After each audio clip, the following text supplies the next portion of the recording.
de la Cour, messieurs et dames les membres du Conseil de l'accusé, messieurs les représentants de la partie civile, messieurs les greffiers et huissiers du siège, distinctement le représentant de la force publique, de la force de l'ordre et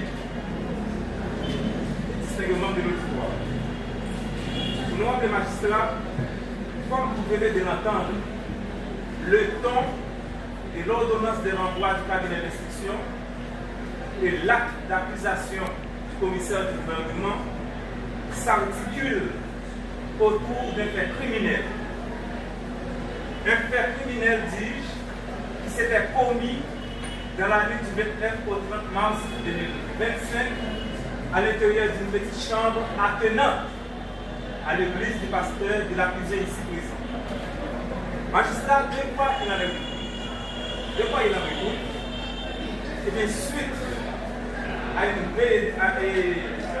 réunion de prière, magistrat, organisée à l'intention des fidèles de son église, eh bien, l'accusé, le sieur, le nommé Ronel Alphonse, a demandé à la mineure Ruth Shaina Poli d'entrer dans sa petite chambre pour un traitement.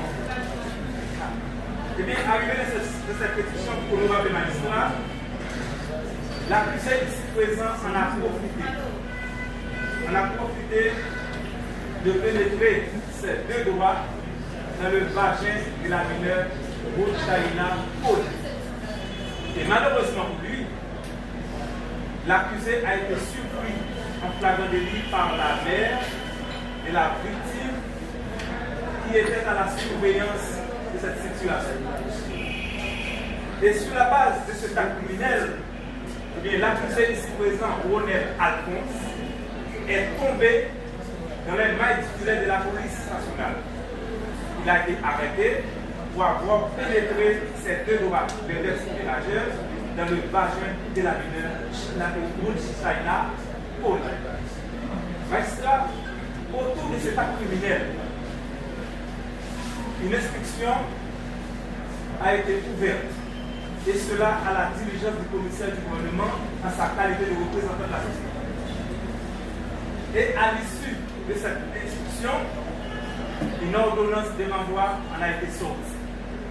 Et laquelle ordonnance, honorable président de la Cour, renvoyant l'accusé Ronel Alphonse par devant votre tribunal du jour et le tribunal criminel